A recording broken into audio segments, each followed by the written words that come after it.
It was Christmas Eve, and as always, the village square was filled with several people. It was a norm in Ozalla for the daughters and sons of the land to return home to celebrate the festival together. From the eve of Christmas, you could enjoy a lot of activities. Masquerades were always parading themselves, and there were usually beautiful dancers to entertain you. It was during one of the dances presented by the young ladies of the village that Dozier, a young man who had just returned from the city, caught sight of a young lady. The moment his eyes fell on her, he couldn't take it off. It was as if something magneted him because his eyes were glued to her all through, and he knew he needed to speak with her after their dance. Did I also mention that this period was also when many young men met their wives, so your eyes needed to be sharp to spot a good one. After the dance, Dozier walked up to the lady who was standing with her friends and asked for a moment with her. Of course, they understood what was at play and quickly excused themselves, hoping to also attract their own suitors. This young lady's name was Erinma, and just before Dozier left the village after the Christmas celebration, he went to see her parents to drop a drink, indicating his interest to marry her. Staying true to his words, he returned exactly 1 month later to marry her and took her to the city. Dozier was a businessman who was doing well for himself, and getting married just complemented his life. He looked forward to a life of bliss and peace with Erinma, but what he did not know was that Erinma was not the kind of lady he had imagined. She would give him peace, but not in a peaceful way. The first week of marriage went smoothly, with Erinma trying to familiarize herself with the modern house and its gadgets. But as soon as she settled in, she felt it was time to start moving. Erinma had always been an active person. She believed that as a woman, you should not be passive and just lay around for a man to meet your every need. And so, entering into marriage, she already knew that she would have to be active in her own way so as to contribute financially in her home. She wanted to have economic power and also earn the respect of her husband. So, she started off first by decluttering to make money. One early morning, as soon as Dozier left for work, Erinma set out to work. She went into all the rooms and ransacked everywhere, bringing out those things that she believed were no longer useful. If she saw any electronics or equipment that was a little dusty, she would assume that it was not useful. After hours of scouting and gathering, she finally had a lot of items and she carried them all out to the front of the gate to sell. It did not take long before those men who usually bought damaged items came passing, and Erinma showed them what she had to sell. The men were obviously intrigued by what they saw, and they started to struggle among themselves about which item they would keep to themselves. Finally, they shared the items among themselves and offered to give Erinma 50,000 naira. Erinma was shocked. When did iron condemned people start offering such money? Isn't all these people that used to give you 75 naira for a whole fridge? So they have this much money with them. Anyway, this is my lucky deal. Erinma looked at them squarely and then told them, "Now 60,000 naira you go pay or you leave am." She then tried to start taking back the items, but much to her surprise, they asked her to leave it that they will pay. Erinma felt like she was dreaming. What? They agreed though. Just like that, I would have even told them 70,000 or even 80,000. But this 60,000 is a lot of money. Oh. She collected the money from them and joyfully went into the house. Erinma was satisfied with her achievement and was very convinced that her husband would be proud of her. Dozier will know that I am not like all those lazy village girls. I did not come to scatter his wealth, but to arrange it well and even multiply it. She quickly rushed to the nearby market to buy some cow leg as she wanted to treat her husband to a sumptuous Nkwobi delicacy that night. Dozie returned home that night very tired, but as he stepped inside, he noticed that his house was unusually rearranged and there seemed to be a lot more space than before, but he brushed it aside, believing that it must be Erinma who did some cleanup and rearranged it. He went in and freshened up, but as he stepped out for dinner, he was surprised to see Erinma dishing out Nkwobi for him. Oni, is this not Nkwobi? You prepared it. Are we celebrating anything? Where did you get the money from? But Erinma smiled at him and replied, "You ask too many questions. Don't you want to eat?" Dozie immediately sat down and devoured the plate of Nkwobi plus extra. Erinma also topped it with very fresh palm wine. As Dozie ate, all he could think of was how lucky he was to marry a good woman. After eating, they went to relax in the sitting room, and that was when Dozie had his first heartbreak. "So honey, tell me, what are we celebrating?" Erinma smiled at him. "We don't need to have a special celebration to celebrate in this house. With me here, every day will be a festival. All you need to do is to pray for me to be successful in my business, just as I pray that you will be successful in your own business." Dozie was confused. "Business? Did you start any business?" Erinma laughed out loud, clearly proud of herself. "Oh, I said it. You did not even notice any change. So we would have continued sharing space with unnecessary things. I just did a little trade by barter, and you won't believe how much I made today." "Erinma, you are confusing me the more. What do you mean by trade by barter? Which business did you do?" "A business you should have done since. I just gathered all those unnecessary electronics and equipment occupying space in this house and sold them off to iron condemned people. You won't believe how much." "Wait first. If I just heard you right, Erinma, you sold off things in this house. Wait, I noticed that some things are no longer in their place. No, Mba. I don't want to believe that." Dozie immediately stood up and went round his house, checking all the rooms for his properties. And what Erinma heard next was a loud scream from Dozie. She ran off immediately to see what it was. "Honey, are you okay? What happened?" Dozie was on the floor now, crying like a baby whose mother collected his candy. "If you call me honey one more time, I will show you what bitter leaf is. Where is my double door refrigerator? Don't tell me it is not in this house. Please, just show me where it is." Erinma was still confused as to why her husband was crying. It was among the things I sold. Since I came here, I noticed we don't use all those things. So I decided that instead of it to stay here and spoil, it is better to sell it off." Dozie shouted. "Hey, when did you come that you have started selling things? How do you know what is meant to be sold? I beg you with the king of our village. If you know who you sold those items to, go and collect them, please. If not, the roof will come down upon us tonight." "How much did you even sell everything for?" Erinma finally smiled. "This is what you should have asked me since now. I did not meet all those wicked iron condemned people that usually give you 45 naira. No, this one shocked me. They gave me a whopping 60,000 naira. That was where I got the money to make Nkwobi for you, just to spoil you. I will still give you your own share from the money." Dozie could not breathe properly again. He felt as if the room was suffocating him. "Isigeli, 60,000 naira or 600,000 naira? Chai, what have I brought upon myself? After dashing off my property for peanuts, you still used the money to prepare Nkwobi for me. As bribe or what? Because I have not eaten Nkwobi before, Abi. You sold off the things I was planning on taking to the shop to sell. Only that refrigerator is worth 500,000 naira. You sold off all my valuable gadgets. Who told you that any item you are not using currently is useless? See, if you want peace to reign in this house, just go and bring back my things and return their money to them."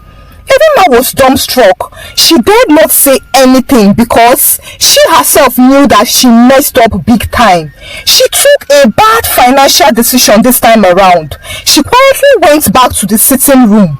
Chai, Irima, what have you done? Oh, how did you allow yourself to be used by those small boys? Hey, this it is summer. Oh, I need to shine my eyes so that I don't fall mugu for them again. But how will I get back the items from those boys? No wonder they were so much eager to buy the paints. I'm sure they won't dare pass the street again. But let them continue running, because any day I see them anywhere, I will beat them mercilessly before collecting the complete money for what they stole from me. Everyone slept in the sitting room that night, and the next morning, just as Dozie wanted to go to his shop, she quickly ran to hide to avoid having any confrontation with him. She was very ashamed of herself and knew that she had to do something no matter what to at least remedy the situation, even if it was a little. After Dozie left for his shop, Irima had time to think. She activated her business sense and thought of what to do to make more money in such a short time. She then decided to go out first because she would not stay indoors and expect a miracle to happen. She had her bath, ate, and headed for the streets. She was walking past a busy area when she noticed a small group of people gathered around a man. Out of curiosity, she went closer, and as she peeped, she saw the man standing, holding a paper in his hands and announcing to the people to try their luck and win. Obviously, this man was a lotto agent. The lotto company was the type that if you put in money and played different sure numbers, you could win items like television, refrigerator, air conditioner, and even food items. However, it was a 50-50 chance of winning, so it was not guaranteed. As Irima set her eyes on the refrigerator standing at the corner there, she wished she could just pick a lucky number and go home with the refrigerator.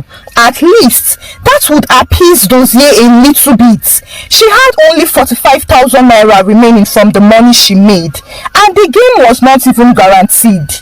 What if she played the game and she loses? That would be double tragedy. But what if she wins? Irima was in a state of dilemma at this point. She decided to respect herself and walk away.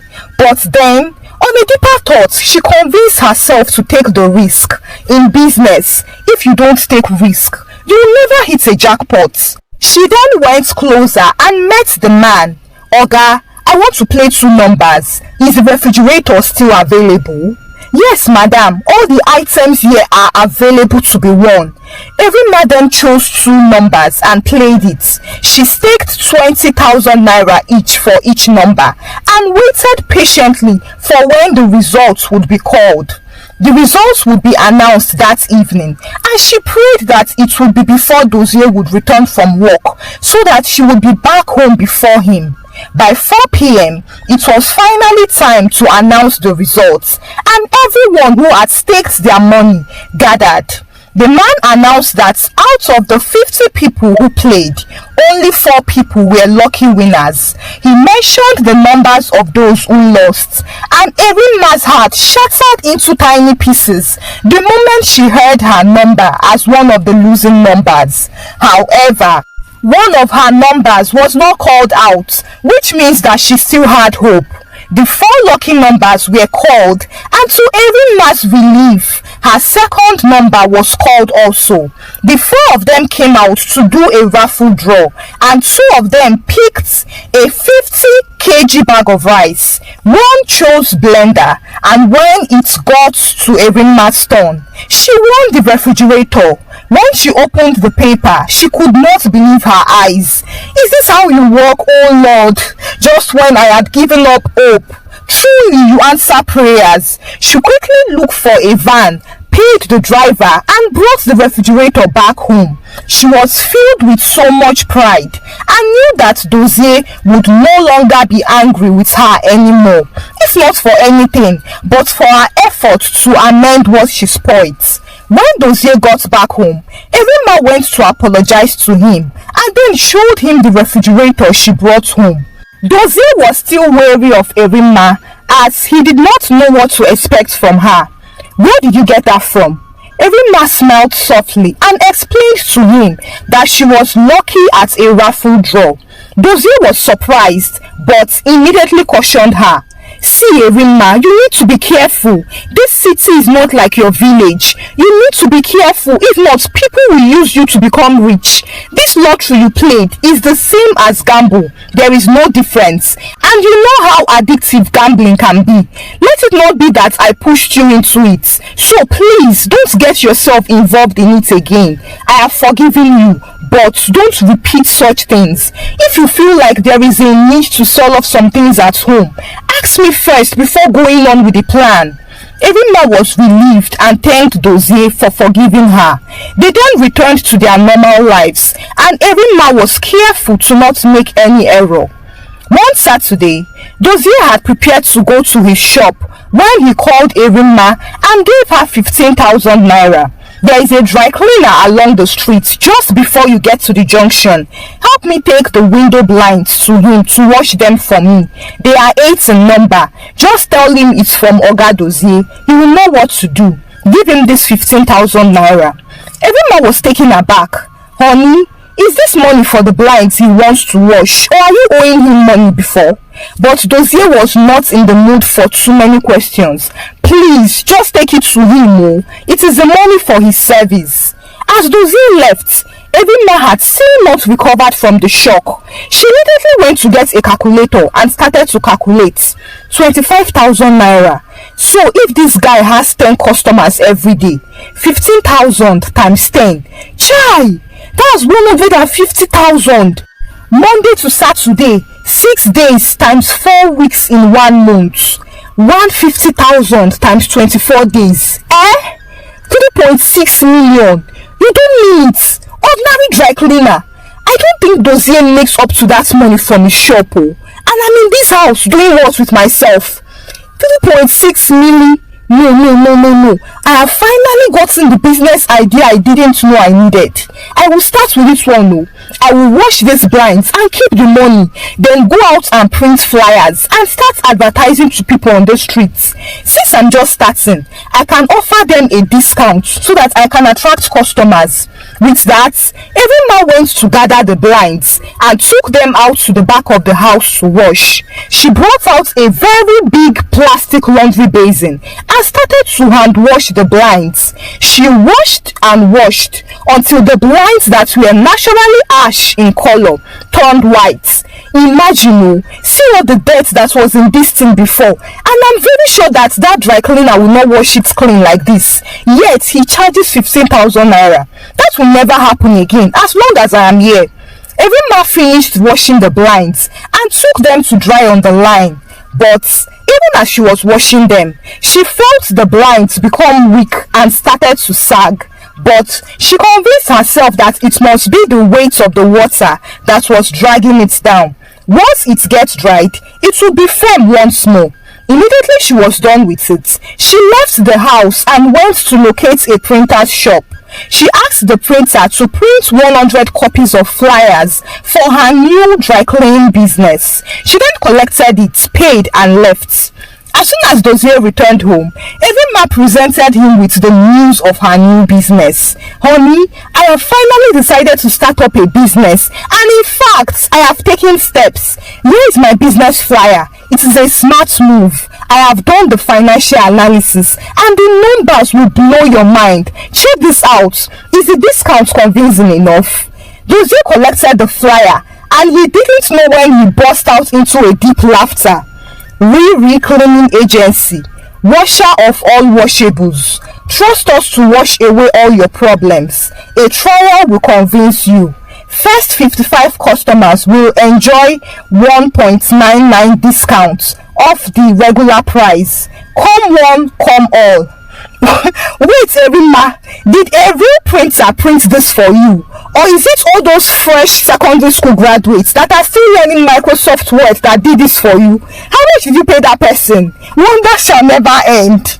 Erinma felt embarrassed. She did not understand why her husband was laughing at her instead of him to be praising her efforts. Dozie suddenly remembered something and asked her, did you remember to collect the blinds from the dry cleaner guy? I hope you did not forget it there. Erinma suddenly remembered and rushed out to get the blinds as she had forgotten it outside. But as she opened the door and walked in with the sagging blinds that were now white in color rather than ash, Dozie stood up and opened his mouth wide in shock. What happened to the blinds? Did that guy do this? Is he in his right senses? Evinma stood proudly and replied him, "Which guy? Were you not just laughing at me now when I told you about my dry cleaning business? I have already resumed business and you are my first client. Tomorrow, I'll work towards getting more clients. I hope you like my services. I used bleach to wash off all the debts that were there so the real color could come out." Dozie was speechless and slumped into the couch, holding his chest. "Evinma, you have killed me. My chest. Evinma, what is this? Are you a wife or you are after my life? Please tell me I'm dreaming. In the history of my family, we don't have high blood pressure, but at this rate, I might just break the record for them. Evinma, you used bleach to wash my blinds, which means you used your two hands to wash it shaka shaka shaka, as if you were washing your battery.